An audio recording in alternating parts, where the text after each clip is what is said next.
வாரமாக ஒரு காரியத்தை பார்த்து கொண்டு வருகிறோம். என்ன பார்த்து கொண்டு வருகிறோம்? இயேசு கிறிஸ்து ஒரு கட்டளை கொடுத்திருக்கிறார். என்ன கட்டளை?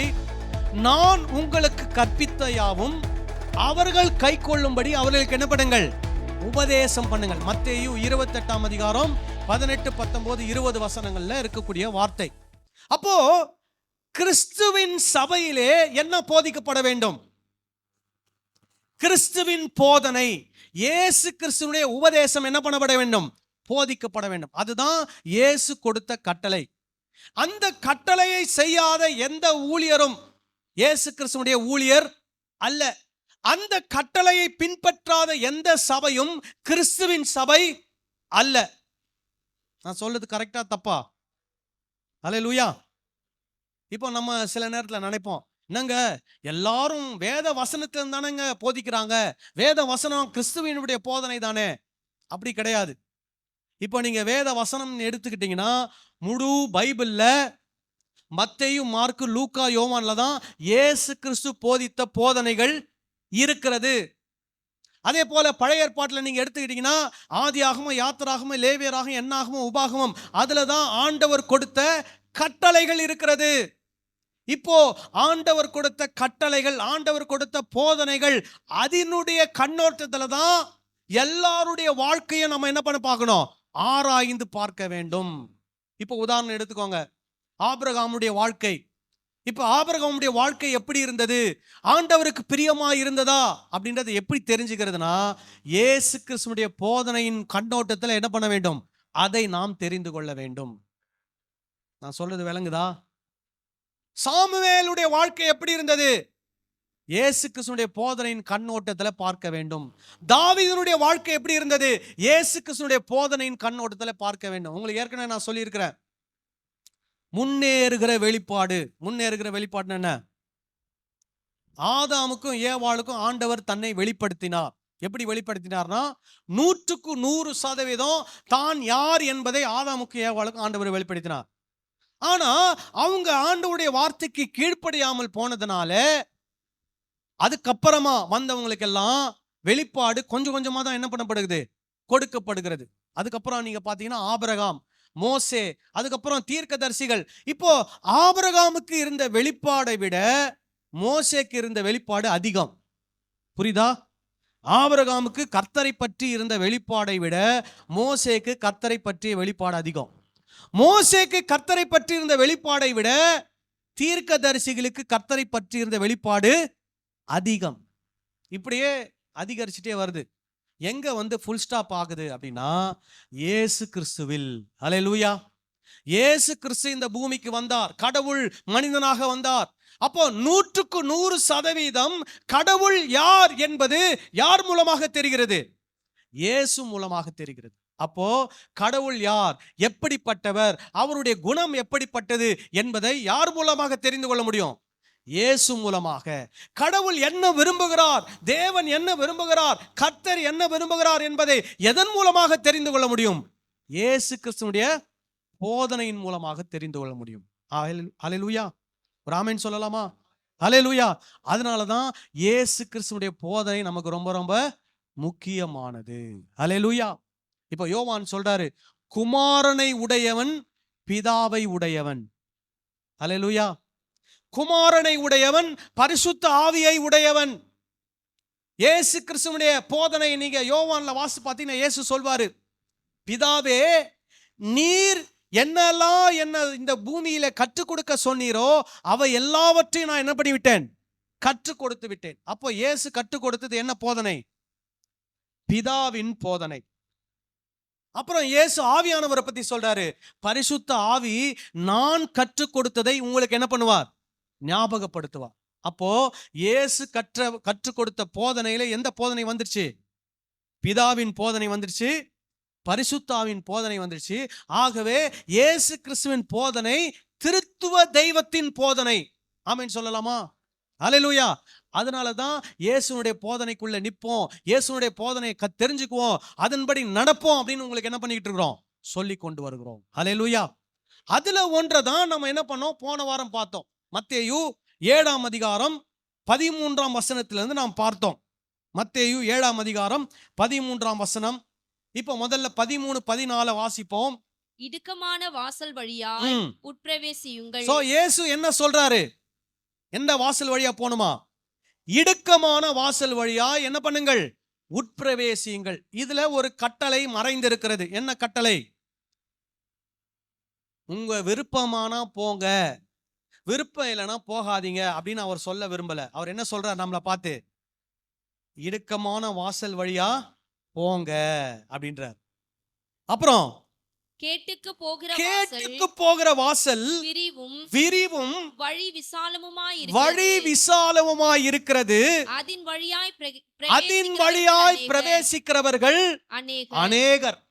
அப்போ அநேகர் ஒரு குரூப் இருக்கிறாங்க, சிலர் ஒரு குரூப் இருக்கிறாங்க. அடுத்த வசனத்தை வாசிப்போம். ஜீவனுக்கு போகிற வாசல் இடுக்கமும் வழி நெருக்கமுமாய் இருக்கிறது. அதை கண்டுபிடிக்கிறவர்கள் சிலர். ஆனா இயேசு நமக்கு சஜஸ்ட் பண்றக்கூடிய வழி என்ன வழி? இடுக்கமான வழி, நெருக்கமான வாசல். இதை தான் இயேசு நமக்கு என்ன பண்றாரு? சஜஸ்ட் பண்றாரு. அந்த வாசலை தான் நம்ம என்ன பண்ணணும்? சூஸ் பண்ணணும். ஏன்னா அவர் சொல்லிட்டாரு, இந்த வாசல்ல தான் என்ன கிடைக்கும்? ஜீவன் கிடைக்கும். என்ன ஜீவன்? நித்திய ஜீவன். இப்போ இந்த இடத்துல அவர் என்ன சொல்ல வராரு? அவர் வாழ்ந்த காலத்துல ஒரு பெரும் கூட்டம் ஒன்று இருக்கிறது, ஒரு சிறு கூட்டம் ஒன்று இருக்கிறது. பெரு கூட்டம் மத போதகர்கள், ஆசாரியர்கள், வேதப்பாரர்கள், அந்த பரிசேயர்கள், சதுசேயர் போன்றவர்கள் மனித போதனைகள், மனித பாரம்பரியங்கள், மூட பழக்க வழக்கங்களை மக்களுக்கு என்ன பண்ணியிருக்கிறாங்க? கற்றுக் கொடுத்திருக்கிறாங்க. அதை பின்பற்றக்கூடிய ஒரு பெரிய கூட்டம். அவங்க என்ன பண்றாங்க? அதுக்கு பின்னாடி போறாங்க. இப்போ இயேசு இங்க ஒரு போதனையை போதிக்கிறார். இயேசுனுடைய போதனை எப்படிப்பட்ட போதனை? அவங்கள பொறுத்த வரைக்கும் கடினமான போதனை. ஆனா அவர் சொல்றாரு, வருத்தப்பட்டு பாரம் சுமக்கிறவர்களே நீங்கள் எல்லாரும் என்னிடத்தில் வாருங்கள், நான் உங்களுக்கு என்ன தருவேன்? இளைப்பாறுதல் தரும். அவருடைய போதனை நமக்கு என்ன தருகிற போதனை? இளைப்பாறுதல் தருகிற போதனை. அல்லேலூயா.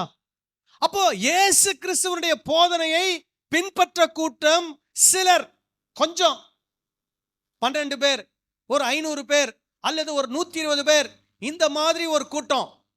இந்த கூட்டத்தை பார்த்து சொல்றாரு, இந்த வழியா நீங்க போனீங்கன்னா நீங்க எங்க போய் சேர்வீங்க? ஜீவனுக்கு போய் சேர்வீங்க, நித்திய ஜீவனை பெற்றுக்கொள்வீங்க. அந்த பெரிய கூட்டம் மனித போதனை, மனித பாரம்பரியம், மனித மூட பழக்க வழக்கங்களுக்கு பின்னாடி போனீங்கன்னா எங்க தான் போவீங்க? அழிவுக்கும் கேட்டுக்கும் போவீங்க. அதனால அவர் சொல்றாரு, நீங்க மைனாரிட்டி சூஸ் பண்ணக்கூடிய பாதை என்ன பண்ணுங்க? தெரிந்து கொள்ளுங்கள்.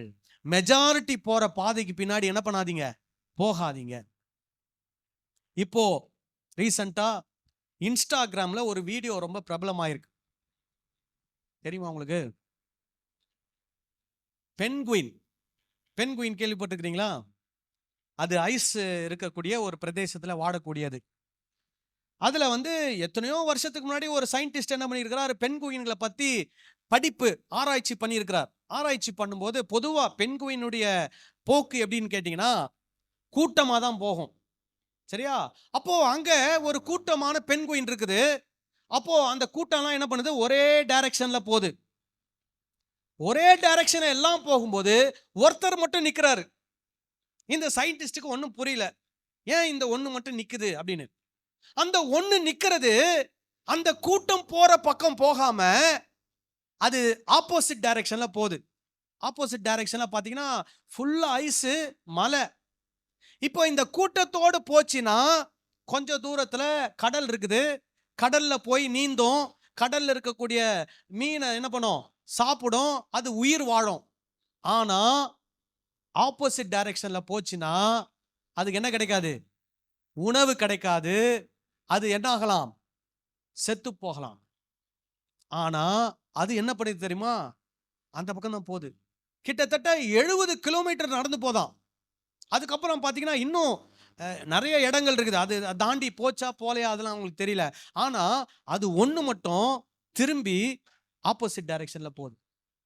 இப்போ நீங்க பார்த்தீங்கன்னா இயேசு கிறிஸ்து வாழ்ந்த காலத்துல இயேசு ஒருத்தர் மட்டும்தான் அந்த எல்லா மத ரீதியான காரியங்களுக்கு எதிர்த்து நின்று ஒரே ஆளா அவர்களுக்கு எதிர்த்து என்ன பண்ணார்? போதித்தார். நீங்க மத்தேயு 24 அதிகாரமா நினைக்கிறேன் 23 24 பாத்தீங்கன்னா, பரிசேயரே வேத பாரகரே உங்களுக்கு ஐயோ, நீங்க நிறைய விஷயங்களை செய்றீங்க, ஆனா நீதியையும் நியாயத்தையும் விசுவாசத்தை என்ன பண்ணிட்டீங்க? விட்டு விட்டீங்க. ஏழைகளுடைய வீடுகளை என்ன பண்றீங்க? பட்சிக்கிறீங்க. பார்வைக்கு நீண்ட ஜபத்தை என்ன பண்றீங்க? செய்றீங்க அப்படின்னு சொல்லி அவங்கள போட்டு தாக்கு தாக்குன்னு தாக்குறாரு. நீங்க இயேசு கிறிஸ்துடைய வாழ்க்கை வரலாறு நீங்க வாசிச்சு பாத்தீங்கன்னா, அவர் ரோமர்களை பற்றிலாம் எதையுமே எதிர்த்து அவர் பேசல. கிரேக்கர்களை பத்தியோ அவங்களுடைய தத்துவங்களை பத்தியோ அவர் பேசல. அன்றைக்கு மக்களை அறியாமலே வைத்திருந்த மத போதகர்களை, எந்த மத போதகர்கள்? யூத மத போதகர்களை அவர் என்ன பண்றாரு? எதிர்த்து நின்னு அவர்களுக்கு எதிரா ஒரு போதனை ஜனங்களுக்கு என்ன பண்றாரு? கற்றுக் கொடுக்கிறார். அதுதான் சரியான போதனை. அவங்க கற்றுக் கொடுக்கிற போதனை மனித போதனை. இயேசு கற்றுக் கொடுக்கக்கூடிய போதனை தேவனுடைய போதனை. அப்போ ஒருவராக எதிர்த்து நிற்கிறார். அப்ப இன்றைக்கு நீங்க பாத்தீங்கன்னா, நம்ம இயேசு கிறிஸ்துடைய போதனையின் பின்னாடி நாம போனோம்னா, நம்ம யார் மாதிரி தெரியுமா? அந்த ஒரு பெண்குயின் மாதிரி.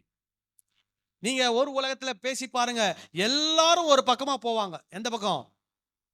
ஒரு பக்கம். அது என்ன பக்கம்னா, மனித போதனை, மனித பாரம்பரியம், மூட பழக்க வழக்கம். ஆனா நாம அந்த ஒரு பெண்குயின் மாதிரி, நம்ம எந்த உலகமே எதிர்த்து நின்னாலும் யார் பின்னாடி போனோம்? இயேசு பின்னாடி போனோம். அவருடைய போதனைக்கு பின்னாடி போனோம். பெண்குயின் ஒருவேளை செத்து போயிருக்கோம், ஆனா நம்மளும் ஒருவேளை இந்த பூமியில செத்து போலாம். ஆனா நமக்கு என்ன உண்டு? நித்திய ஜீவன் உண்டு. அல்லேலூயா. சோ அப்போ ஒரு பெரிய கூட்டம், ஒரு சின்ன கூட்டத்தை பத்தி இங்க இயேசு சொல்றார். சோ இயேசு நமக்கு சஜஷன் பண்றது, எந்த கூட்டத்துல போ? சின்ன கூட்டத்துல போ, இடுக்கமான வழியில போ, நெருக்கமான பாதையில போ. உன் இஷ்டப்படி நீ வாழ முடியாது. என்னுடைய போதன்படி நீ என்ன பண்ணணும்? வாழணும். அப்ப நீ எதை பெற்றுக்கொள்ள முடியும்? ஜீவனை பெற்றுக்கொள்ள முடியும். சரி, இரண்டாவது பகுதி 15 இருந்து 20 வரைக்கும் வாசிக்கலாமா? கள்ள தீர்க்கதரிசிகளுக்கு எச்சரிக்கையாயிருங்கள். சோ ஏன் இதை சொல்றாரு? ஏன்னா இந்த விசாலமான வழியிலே ஜனங்களை கொண்டு செல்கிறவள் யாரு? இந்த கள்ள தீர்க்கதரிசிகள். இன்னைக்கு பாருங்க, கள்ள தீர்க்கதரிசிகளுக்கு பின்னாடி தான் கூட்டம் போகுது. போதனை சரியாக பண்ணாத இடத்துல தான் நீங்க பாத்தீங்கன்னா கூட்டம் குவியும். சிலர் அதை எப்படி தெரியுமா சொல்றாங்க? பாருங்க, இங்க சரியா போதிக்காமலும் அவ்வளவு கூட்டம் போகுது அப்படின்னு சொல்லுவாங்க. சில பெரிய பெரிய சபைகள்லாம் பார்த்துட்டு சொல்லுவாங்க, பாருங்க எவ்வளவு கூட்டம் போகுது பாருங்க, 20,000 பேர் போறாங்க, 25,000 பேர் போறாங்க, இங்க போதனை கரெக்டா தாங்க இருக்கும், இந்த பெரிய போதகர் சொன்னா கரெக்டா தான் இருக்கும் அப்படின்னு மக்கள் மனநிலை இருக்கிறது. இந்த மாதிரிலாம் சிலர் என்கிட்ட வந்து சொல்லுவாங்க, பாருங்க எவ்வளோ கூட்டம் போகுது பாருங்க, அப்போ அங்க போதனை என்ன சரியில்லைன்னு சொல்றீங்களா அப்படின்னு கேட்பாங்க. அப்ப நான் கேட்பேன், விஜய்க்கு ஒரு பெரிய கூட்டம் போகுது, விஜய் கரெக்டா போதிக்கிறாரா? திமுக ஒரு கட்சி கூட்டம் போட்டா அங்க என்ன பண்ணுது? ஒரு பெரிய கூட்டம் போகுது. அந்த ஸ்டேஜ்ல உட்கார்ந்துருக்கவங்க எப்படி தான் உட்கார்ந்துருக்காங்க? ஒயிட் அண்ட் ஒயிட்ல உட்கார்ந்துருக்காங்க எல்லாரும். அவங்க சரியான போதனை போதிக்கிறவங்களா? கூட்டம் ஏன் போதாங்க? அப்போ ஒரு கூட்டம் போறதை வச்சு அங்க போதிக்கக்கூடிய போதனைகளை நம்ம என்ன பண்ண முடியாது? இடை போட முடியாது. புரியுங்களா நான் சொல்றது? இப்போ இன்னைக்கு இருக்கக்கூடிய உலகம் சரி, அன்னைக்கு இருக்கிற உலகமும் சரி, நீங்க பாருங்க, இயேசு வாழ்ந்த காலத்துல அந்த மத போதகரை கள்ள போதனை தான் போதிச்சாங்க, தவறான போதனை தான் போதிச்சாங்க. அவங்க பின்னாடி தான் ஒரு பெரிய கூட்டம் என்ன பண்ணுது? போது. அதனால இயேசு சீஷர்களை எச்சரிக்கிறார். என்ன எச்சரிக்கிறாரு? அவங்க சீஷர்களை பார்த்து சொல்றாரு, நீங்க கள்ள தீர்க்கதரிசிகளுக்கு எப்படி இருங்க? எச்சரிக்கையார். இப்போ தீர்க்கதரிசி என்ன செய்வார்? ஒரு உண்மையான தீர்க்கதரிசி கர்த்தர் சொல்லுகிற வார்த்தையை ஜனங்களுக்கு என்ன பண்ணுவார்? சொல்லி கொடுப்பார். சொல்லி கொடுத்து ஜனங்களை யார் அண்டையில் வழி நடத்துவார்? கர்த்தர் அண்டையில், கிறிஸ்து அண்டையில் வழி நடத்துகிறவர். அவர் தான் ஒரு நல்ல தீர்க்கதரிசி. இன்னைக்கு நீங்க பாத்தீங்கன்னா, கர்த்தர் சொல்லாததை தான் அநேக தீர்க்கதரிசிகள் என்ன பண்ணி கொண்டிருக்கிறார்கள்? சொல்லி கொடுத்து கொண்டிருக்கிறார். கர்த்தர்னா யாரு? இயேசு. இயேசு சொல்லி கொடுக்காததுதான் இன்றைக்கு திருச்சபைகளில் என்ன பண்ணப்படுகிறது? சொல்லி கொடுக்கப்படுகிறது. ஏன்னா நான் ஒரு பைபிள் காலேஜில் டீச் பண்ணேன். அந்த பைபிள் காலேஜில் ஒரு சில நேரங்களில் ஊழியர்கள்லாம் வந்து படிப்பாங்க. அப்ப நான் இயேசு கிறிஸ்துனுடைய போதனையை நாம சபை மக்களுக்கு சொல்லிக் கொடுக்கணும்னு சொல்லும்போது அதுல ஒரு போதகர் சொல்றாரு, ஐயா இந்த மாதிரிலாம் சொல்லி கொடுத்தா கூட்டம் வராது. அவருக்கு தெரிஞ்சிருக்குது பாருங்க. அப்படி சொல்லி கொடுத்தா என்ன வராதான்? கூட்டம் வராது. அப்போ கூட்டம் வருதுன்னா என்ன அர்த்தம்? இயேசு கிறிஸ்துனுடைய போதனைய சொல்லி கொடுக்கலன்னு அர்த்தம். புரியுதுங்களா நான் சொல்றது? சிலர் நம்ம சர்ச்செல்லாம் பார்க்கும்போது சொல்லுவாங்க, எத்தனை வருஷம் சர்ச் ஆரம்பிச்சு? 7 வருஷம் ஆகுது. எத்தனை பேர் வராங்க? ஒரு 50 பேர் வராங்க. 50 பேர் தான் வராங்களா? ஆமா 50 பேர் தான் வராங்க.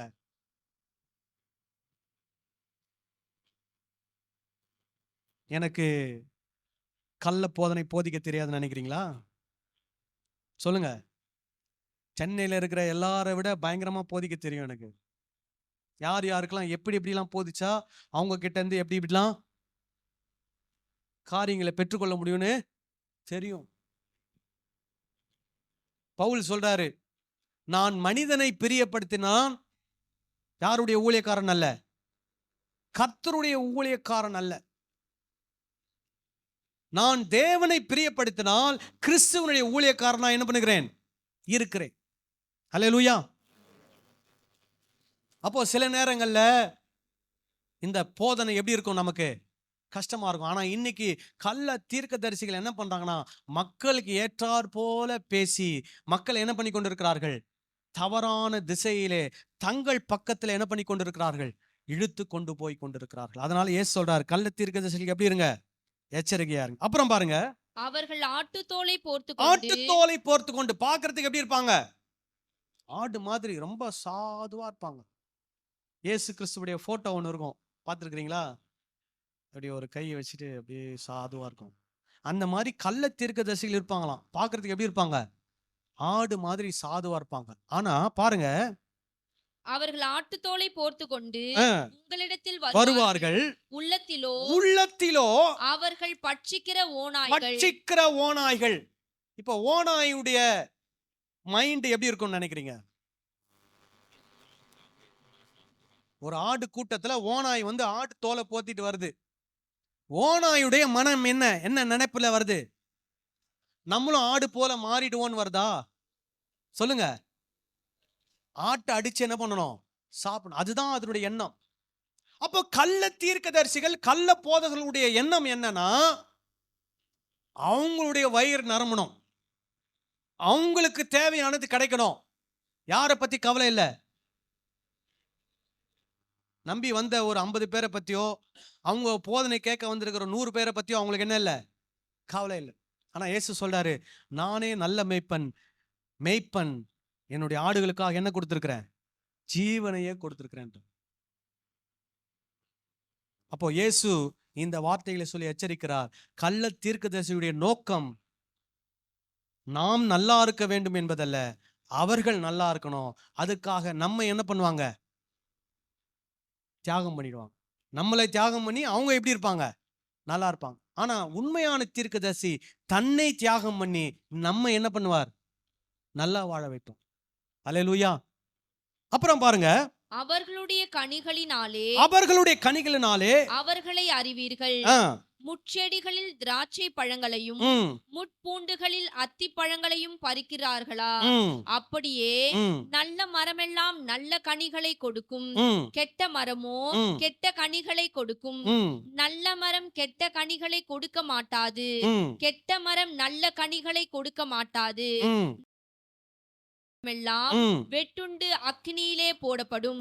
ஆதலால் அவர்களுடைய கனிகளினாலே அவர்களை அறிவீர்கள். அப்போ ஒரு கள்ள தீர்க்கதரிசி எப்படி அறிந்து கொள்வது? அவருடைய செயல்கள், அவர்களுடைய கனிகள், அவருடைய செயல்பாடுகள் நமக்கு எதை காண்பிக்கும்? அவங்க நல்ல தீர்க்கதரிசியா கள்ள தீர்க்கதரிசியான்றது நமக்கு காண்பிக்கும். சரி, இதுதான் நம்ம போன வாரம் பார்த்தோம் இந்த 2 விஷயத்த. இப்போ என்ன நிறைய டைம் ஆயிடுச்சு. சரி, அடுத்த பாட்டுக்கு போயிடுவோம், இல்லைன்னா இந்த பிரசங்கத்தை நான் முடிக்க முடியாது. 21 இருந்து 23 வரைக்கும் வாசிப்போம். பரலோகத்தில் இருக்கிற என் பிதாவின் பரலோகத்தில் இருக்கிற என் பிதாவின் சித்தத்தின்படி செய்கிறவனே பரலோக ராஜ்யத்தில் பரலோக ராஜ்யத்தில் பிரவேசிப்பானே அல்லாமல் என்னை நோக்கி கர்த்தாவே கர்த்தாவே கர்த்தாவே கர்த்தாவே என்று சொல்லுகிறவன் அதில் பிரவேசிப்பதில்லை. இப்போ இந்த உலகத்துல நீங்க பாத்தீங்கன்னா நிறைய கிறிஸ்தவங்க, நான் கிறிஸ்தவங்களை மட்டும்தான் டார்கெட் பண்றேன். கிறிஸ்தவங்கன்னு சொல்லும்போது நம்ம சபையில் இருக்கிறவங்க, இந்த ஊர்ல இருக்கிறவங்க, சென்னையில இருக்கிறவங்க, தமிழ்நாட்டில் இருக்கிறவங்க, உலகத்துல இருக்கிறவங்க. இப்போ இங்க என்ன சொல்றாரு, கிறிஸ்தவர்களாகிய சீஷர்களாகிய நிறைய பேருக்கு இயேசு கர்த்தர் என்று அறிந்திருக்கிறார்கள், தெரிந்திருக்கிறார்கள். இயேசு கர்த்தர் என்று தெரிந்தால் போதுமா? சொல்லுங்க, என்ன வேணும்? அதோட சேர்ந்து அவருடைய கட்டளைகளுக்கு என்ன பண்ண வேண்டும்? கீழ்ப்படிய வேண்டும். அவருடைய சித்தத்தை என்ன பண்ண வேண்டும்? செய்ய வேண்டும். தேவ சித்தம் என்றால் என்ன? ஏசாயா 11ஆம் அதிகாரத்திலே தேவ சித்தத்தை குறித்து ஏசாயா சொல்லி இருக்கிறார். ஏசாயா 11ஆம் அதிகாரம்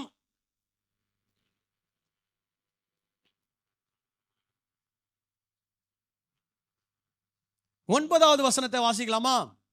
என் பரிசுத்த பர்வதம் எங்கும் தீங்கு செய்வாரும் இல்லை. என்னது? தீங்கு செய்வார் இல்லை. அப்போ தேவ சித்தம் என்ன? நம்ம என்ன செய்யக்கூடாது? தீங்கு செய்யக்கூடாது. அப்புறம் கேடு செய்வாரும் இல்லை. கேடு செய்வாரும் இல்லை. தேவ சித்தம் என்னது? நாம யாருக்கும் என்ன செய்யக்கூடாது? கேடு செய்யக்கூடாது. அப்புறம் பாருங்க, சமுத்திரம் ஜலத்தினால் நிறைந்திருக்கிறது போல பூமி கர்த்தரை அறிகிற அறிவினால் நிறைந்திருக்கும். சோ தேவ சித்தம் என்ன? நாம் தேவனை சரியாக என்ன பண்ண வேண்டும்? அறிந்திருக்க வேண்டும். ஹல்லேலூயா. நாம் தேவனை சரியாக புரிந்திருக்க வேண்டும். இப்போ தேவனை நாம சரியா புரிஞ்சிருந்தோம்னா நம்ம யாருக்கும் தீமை செய்ய மாட்டோம்.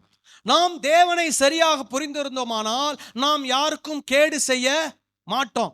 நாம் தேவனை சரியாக புரிந்திருந்தோமானால் எல்லாரையும் சரிசமமாக பார்ப்போம்.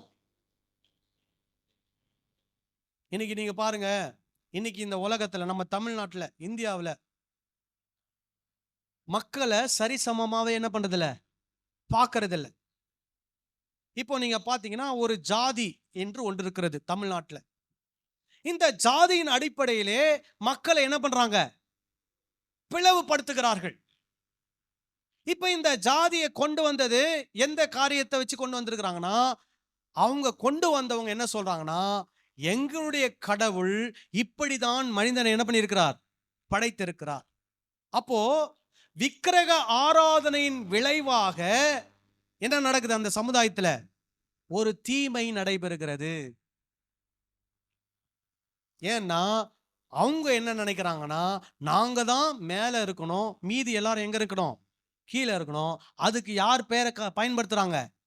கடவுள் பெயரை பயன்படுத்தி எல்லாரும் என்ன பண்ணி வைக்கிறாங்க? மீதி எல்லாரையும் மட்டுப்படுத்தி தாழ்த்தி வைக்கிறார்கள்.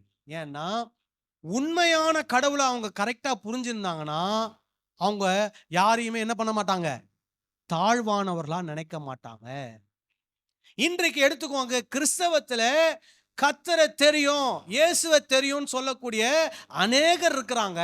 ஆனா அவங்க என்ன பார்க்கறாங்க? சொல்லுங்க, ஜாதி பார்க்கறாங்க.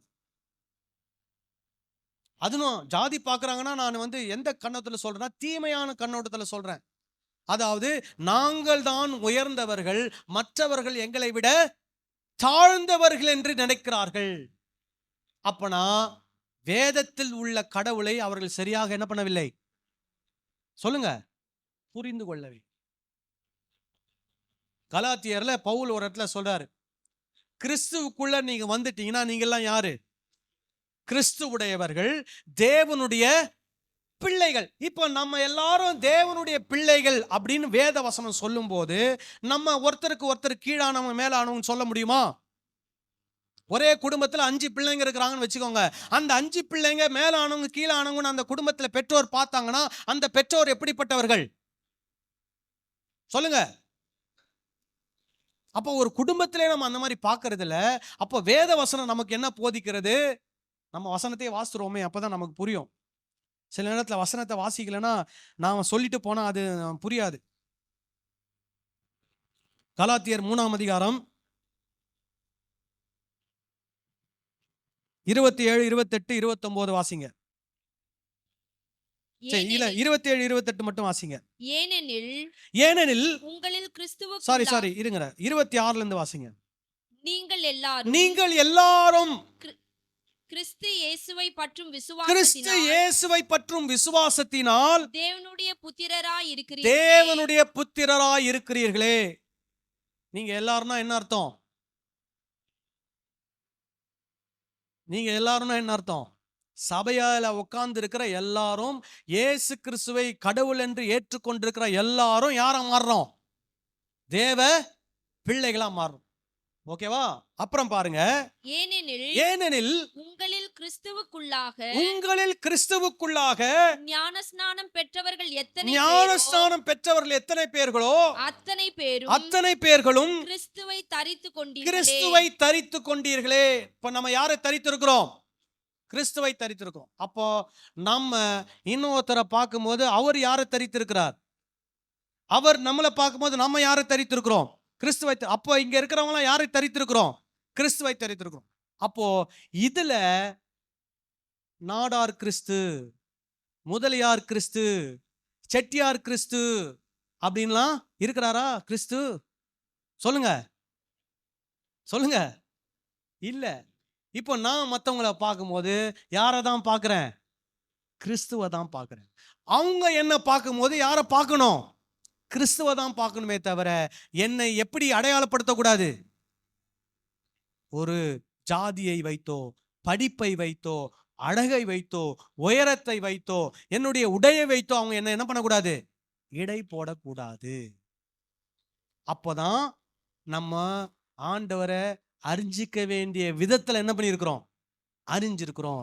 ஆண்டவரை புரிஞ்சிக்க வேண்டிய விதத்துல என்ன பண்ணியிருக்கிறோம்? புரிஞ்சிருக்கிறோம்னு அர்த்தம். இல்லைன்னா நாம் ஆண்டவரை சரியாக என்ன பண்ணவில்லை? புரிந்து கொள்ளவில்லை, அறிந்து கொள்ளவில்லை என்று அர்த்தம். நான் சொல்லுது விளங்குதா உங்களுக்கு? இப்ப அடுத்த வசனத்தை வாசிங்க. யூதன் என்றும் கிரேக்கன் என்றும் இல்லை. அந்த காலத்துல 1ஆம் நூற்றாண்டுல சபையில இருந்த பிரச்சனை அதுதான். யூதர்கள் ஒரு கூட்டம், கிரேக்கர்கள் ஒரு கூட்டம். யூதர்கள் என்ன நினைக்கிறாங்க? கிரேக்கர்களை தங்களை விட தாழ்வானவர்களாய் நினைக்கிறார்கள். அப்போ பவுல் சொல்றாரு, யூதன் என்று கிரேக்கன் என்று என்ன இல்ல, வித்தியாசம் இல்லை. அப்புறம் அடிமை என்றும் சுயாதீனன் என்றும் வித்தியாசம் இல்லை. ஏன் இந்த வார்த்தையை பயன்படுத்துறாரு நினைக்கிறீங்க? நம்ம ஊர்லயே 200 வருஷத்துக்கு முன்னாடி என்ன இருந்தது? அடிமைத்தனம் இருந்தது. இப்போ நவ நாகரிக உலகத்துல என்ன சட்டம் போட்டிருக்கிறாங்க? யாரும் யாருக்கு என்ன கிடையாது? அடிமை கிடையாது. ஆனா பவுல் வாழ்ந்த காலத்துல என்ன இருந்தது? அடிமைத்தனம் சர்வசாதாரணமா சமுதாயத்துல இருந்தது. அதனால அவர் என்ன சொல்றாரு? நீ அடிமையா இருந்தா, நீ கிறிஸ்துவுக்குள்ள இருந்தா, நீ எப்படிப்பட்டவன் தான்? விடுதலையானவன் மாதிரிதான். நீ விடுதலையானவன் அடிமைய எப்படி நினைக்காத, உன்னை விட தாழ்வானவன் நினைக்காத. அடிமை என்றும் இல்லை, சுயாதீனம் விடுதலை பெற்றவன் என்றும் இல்லை. எல்லாரும் எப்படிதான்? சமம் தான். அப்புறம் பாருங்க, ஆண் என்றும் பெண் என்றும் இல்லை. இன்னைக்கு இருக்கக்கூடிய காலத்துல கிறிஸ்தவ குடும்பங்கள்ல ஆம்பளை பிள்ளைங்களை ஒரு மாதிரி நடத்துறாங்க, பொம்பளை பிள்ளைங்களை ஒரு மாதிரி நடத்துறாங்க. எனக்கு தெரிஞ்ச குடும்பங்கள்ல அப்படி நடக்குது. அவங்க வீட்டுக்கு போனா ஆம்பளை பிள்ளைங்களை வசத்தி பேசுவாங்க, பெண் பிள்ளைகளை மட்டம் தட்டுவாங்க. அப்படின்னா அவங்க கிறிஸ்தவங்க தான், அவங்களுக்கு கர்த்தர்னா தெரியும். ஆனா ஆண்டவர் அவங்க சரியா என்ன பண்ணல, புரிஞ்சுக்கல.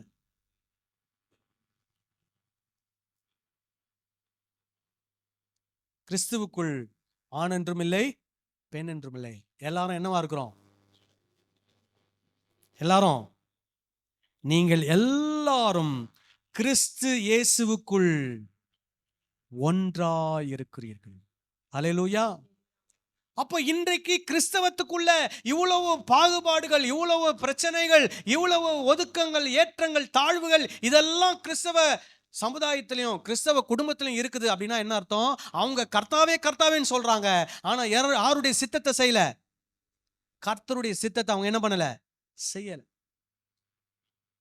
இவ பாருங்க, அடுத்தது பாருங்க, இன்னும் ரொம்ப ஜோக்கா இருக்கும் பாருங்க.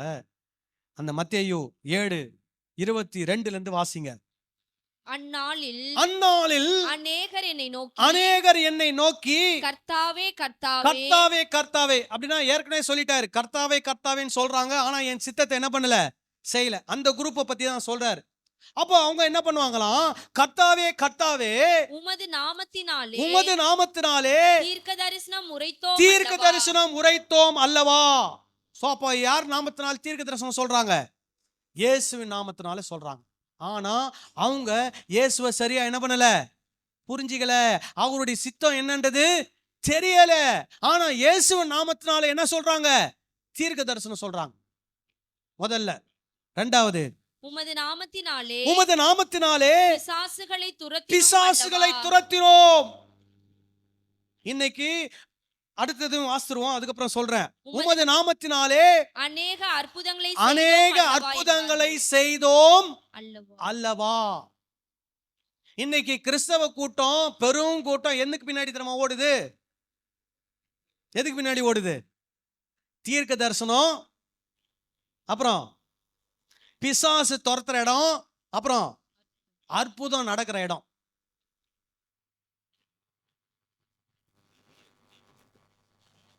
ஆனா அதை செஞ்சவங்களுக்கு என்ன நிலைமை தெரியுமா? இயேசு சொல்றாரு பாருங்க, அல்லவா என்பார்கள், அப்பொழுது நான் ஒரு காலம் உங்களை என்ன பண்ணேன்? அறியேன். இப்போ அந்த தீர்க்க தரிசனம் சொல்றி பேய் பிசாசை விரட்டி அற்புதங்களை செய்யறவங்க பார்த்து இயேசு சொல்வாராம், என்ன சொல்வாராம்? நீங்க யாருன்னே எனக்கு தெரியாது. இப்போ விஜய் பேரை சொல்லி நான் இங்க ஒரு நற்பணி மன்றம் ஆரம்பிக்கலாம். ஆரம்பிச்சு எல்லாரும் என்ன பண்ணலாம்? உதவி செய்யலாம். விஜய்க்கு என்ன தெரியுமா? சொல்லுங்க. அவர்கிட்ட போய், ஐயா ஐனம்பாக்கத்துல நற்பணி மன்றம் நடத்தினேன், அரிசி மூட்டை கொடுத்தேன், பருப்பு மூட்டை கொடுத்தேன், ஒவ்வொரு நாளும் சாப்பாடு போட்டேன். விஜய் சொல்லுவார், நீ யாருங்க? நீங்க யாருங்க? நீங்க யாருன்னு எனக்கு தெரியாது. அது போலதான் இன்னைக்கு நிறைய கிறிஸ்தவர்கள் கர்த்தாவே கர்த்தாவே என்று சொல்லுகிறார்கள். நம்மை விட அதிகமாய் சொல்லுவார்கள். 1 மணி நேரம் சொல்லுவார்கள், 10 மணி நேரம் சொல்லுவார்கள்.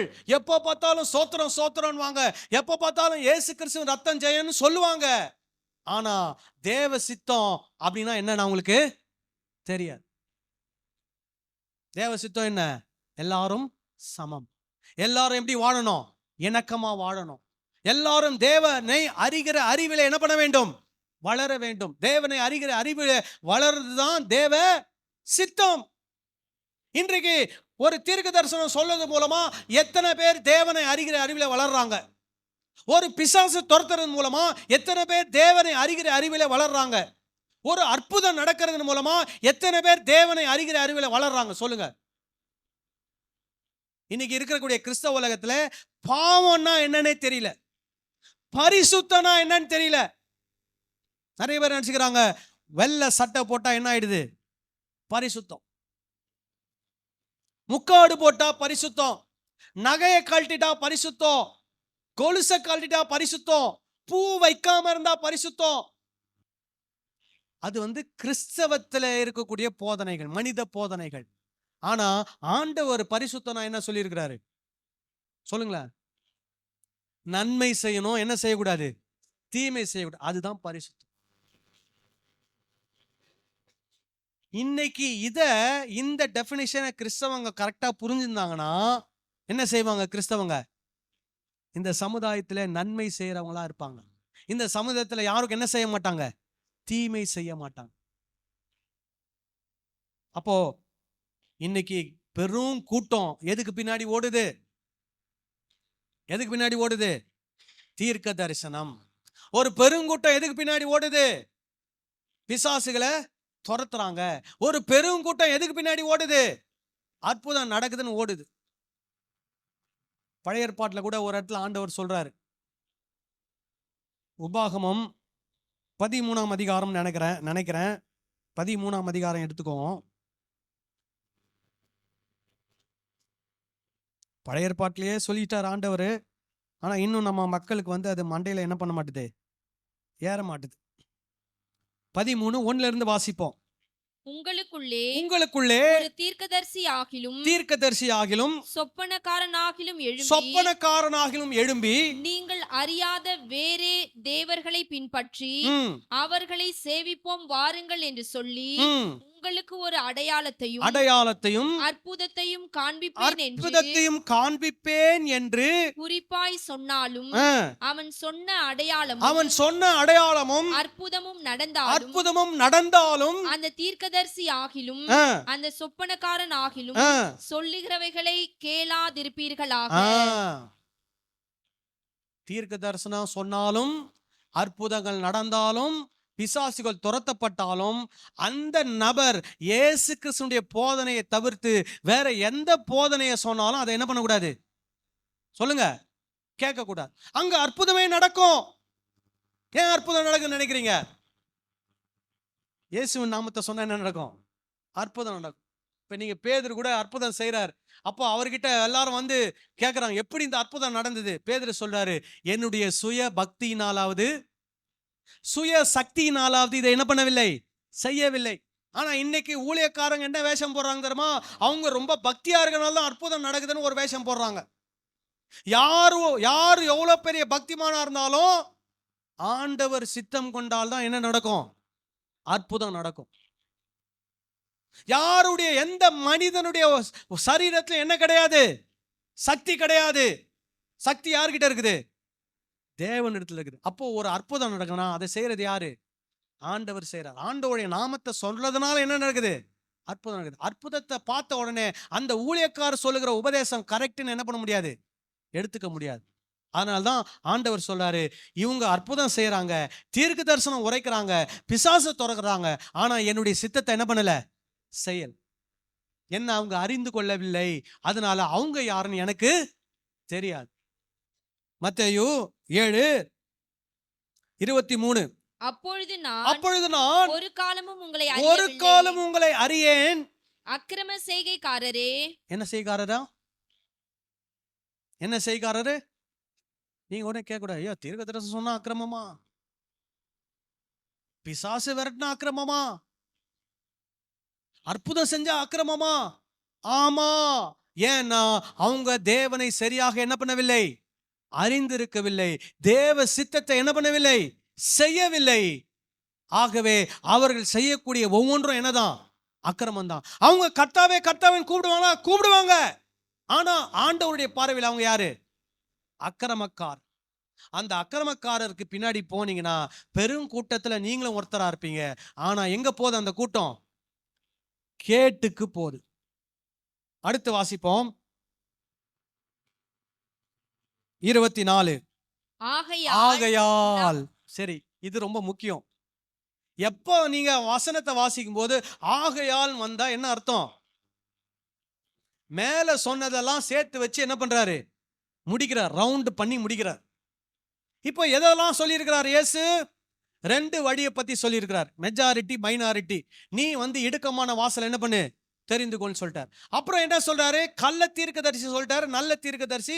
கள்ள தீர்க்கதரிசி பின்னாடி என்ன பண்ணாத, போகாத, அவனுடைய கனிகளினால் நீங்கள் அவளை என்ன பண்ணுவீர்கள், அறிந்து கொள்வீர்கள். ஆகவே நல்ல தீர்க்கதரிசிக்குள்ள போங்க, அவங்களுடைய செயல்பாடுகள் சரியானதாக நல்ல கனிகளாக என்ன பண்ணணும், இருக்கும் அப்படின்றார். அப்புறம் 3வது என்ன சொல்றாரு? ஆண்டவருடைய சித்தம். ஆண்டவருடைய சித்தத்தை நாம் என்ன பண்ண வேண்டும், செய்கிறவளா இருக்க வேண்டும். நம்ம என்னதான் கர்த்தாவின்னு சொன்னாலும், என்னதான் தீர்க்க தரிசனம் சொன்னாலும், என்னதான் அற்புதம் செய்தாலும், என்னதான் பிசாசு துரத்தினாலும் கர்த்தருடைய சித்தத்தை நாம் செய்யவில்லை என்றால் நாம் யாரு? அக்கிரமக்காரர், அவரால் அறியப்படாதவர்கள் அப்படின்னு சொல்றார். ஆகையால் இப்போ இவர் சொல்ல வர்றது என்னன்னா, நீ இந்த இடுக்கமான வாசல் வழியா பிரவேசிக்கணும்னா, நீ நல்ல தீர்க்கதரிசியா இருக்கணும்னா, நீ கர்த்தருடைய சித்தத்தின்படி செய்யணும்னா, ஆகையால் இதெல்லாம் நடக்கணும்னா சொல்றாரு, நான் சொல்லிய இந்த வார்த்தைகளை கேட்டு. யார் சொன்ன வார்த்தையை கேட்கணும்? இயேசு சொன்ன வார்த்தையை கேட்கணும். அதனாலதான் எப்பவுமே கிறிஸ்தவர்கள் யோசிக்க வேண்டிய விஷயம் என்னன்னா, என்ன விஷயங்கள் நமக்கு போதிக்கப்பட்டாலும் முதல் கேள்வி, இந்த காரியம் ஒருவர் சொல்லுகிறாரே, இதை இயேசு சொல்லி இருக்கிறாரா? இந்த காரியம் இன்றைக்கு சொல்லப்படுகிறதே, திருச்சபைகளிலே சொல்லி கற்றுக் கொடுக்கப்படுகிறதே, இதை இயேசு சொல்லி இருக்கிறாரா? அப்ப இயேசு சொல்றாரு, ஆகையால் நான் சொல்லிய இந்த வார்த்தைகளை கேட்டு இவைகளின்படி செய்கிறவன் இவைகளின்படி செய்கிறவன் எவனோ? எவனோ? இப்போ இங்க அவர் ரெஸ்ட்ரிக்ஷன்லாம் வைக்கல. யார் வேணாலும் இருக்கட்டும், என்னுடைய வார்த்தை என்ன பண்ணணும்? கேட்கணும். அதன்படி என்ன பண்ணணும்? செய்யணும். செய்கிறவன் அவனை கண்மலையின் மேல் தன் வீட்டை கட்டின ஆ, புத்தியுள்ள புத்தியுள்ள மனுஷனுக்கு மனுஷனுக்கு என்ன பண்ணுவேன்? ஒப்பிடுவேன். பெருமழை சொரிந்து ஆ, பெருவெள்ளம் வந்து வந்து காற்று அடித்து ம், அந்த வீட்டின் மேல் மோதியும் ம், அது விழவில்லை, ம், ஏனென்றால் ம், அது கண்மலையின் மேல் அஸ்திபாரம் போடப்பட்டிருந்தது. ம்.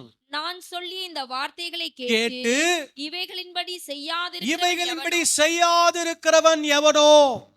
இன்றைக்கு அநேக கிறிஸ்தவர்கள் ஆண்டவருடைய வார்த்தையை கேட்கிறார்கள், ஆனால் அவருடைய வார்த்தையின்படி என்ன பண்ணுகிறதுல? செய்கிறது.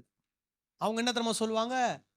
ஏட்டு சுரக்கா கறிக்கு உதவாது. இயேசு சொல்றபடிலாம் இந்த உலகத்துல என்ன பண்ண முடியாது? நடக்க முடியாது, வாழ முடியாது. அப்படி வாழ்ந்தா நாம எப்படி மாறிடுவோம்? பொழைக்க தெரியாதவங்களா மாறிடுவோம். எங்களை பார்த்து நிறைய பேர் சொல்லியிருக்கிறாங்க, ஐயா உங்களுக்கு என்ன தெரியல? பொழைக்க தெரியும். நம்மளை பார்த்து கூட நிறைய கிறிஸ்தவ உலகத்துல இருக்கிறவங்க நம்மளை பார்த்து கூட சொல்லுவாங்க, உங்களுக்கு எல்லாம் என்ன தெரியல? பொழைக்க தெரியலங்க. நீங்க போங்க, கிறிஸ்துன்னு போங்க. சொல்றாருங்க, என்னுடைய வார்த்தைகளை கேட்டு அவைகளின்படி செய்யாதிருக்கிறவன் எவனோ அவன் தன் வீட்டை ஆ, மணலின் மேல் கட்டின புத்தி இல்லாத மனுஷனுக்கு ஒப்பிடப்படுவான். ம், பெருமழை சொரிந்து ஆ, பெருவெள்ளம் வந்து ம், காற்று அடித்து ம், அந்த வீட்டின் மேல் மோதின போது ஆ, அது விழுந்தது, விழுந்து முழுவதும் அழிந்தது என்றார். என்றார். அப்ப இயேசு சொல்றதை கேட்டுட்டு அதன்படி நடக்கலனா நம்மள மாதிரி முட்டாள்கள் இந்த உலகத்துல வேற யாருமே இல்ல. இங்க ரொம்ப சாஃப்டா சொல்லியிருக்கிறாங்க. எப்படி எப்படி புத்தி இல்லாதவன் அப்படின்னு சொல்லியிருக்கிறாங்க. ஆனா முட்டாள்னு சொன்னா எப்படி இருக்கும்? யாராவது நம்மள முட்டாள் அப்படின்னு சொல்லி திட்டினா எப்படி இருக்கும்? சுருக்குன்னு இருக்கும். ஆக்சுவலா அப்படிதான் சொல்றாரு இயேசு. ஆண்டோடைய வார்த்தையை கேட்டுட்டு அதன்படி செய்யலனா யாரு? நம்மளை விட முட்டாள் இந்த உலகத்துல வேற யாரும் இல்ல. ஏன்னா நமக்கு யாரை தெரிந்திருக்கிறோம்? ரட்சகரை தெரிந்திருக்கிறோம், ஜீவனுள்ள தேவனை தெரிந்திருக்கிறோம், உண்மையான கடவுளை தெரிந்திருக்கிறோம். அவருடைய வார்த்தையை அழகா பிரிண்ட் பண்ணி கையில கொடுத்திருக்கிறாங்க. இவ்வளோ காரியங்கள் நமக்கு கிடைத்திருக்க, இதையெல்லாம் தெரிந்து கொண்டு இதன்படி நாம் வாழவில்லை என்றால் நித்திய ஜீவனை நாம் என்ன பண்ண முடியாது? சுதந்தரித்துக் கொள்ள முடியாது. அதனால நம்ம எல்லாம் தெரிஞ்ச முட்டாளா இந்த உலகத்துல வாழ்ந்து என்ன ஆகுவோம்? எங்க போய் சேருவோம்? நரகத்துக்கு போய் சேருவோம். அதனால ஆண்டவர் சொல்றாரு, என்னுடைய வார்த்தை இடுக்கமான வாசல் வழியாய் பிரவேசிப்பதற்கு உனக்கு என்னவா இருக்கும்? உதவியா இருக்கும். என்னுடைய வார்த்தை நல்ல கனி கொடுப்பதற்கு உனக்கு என்னவா இருக்கும்? உதவியா இருக்கும்.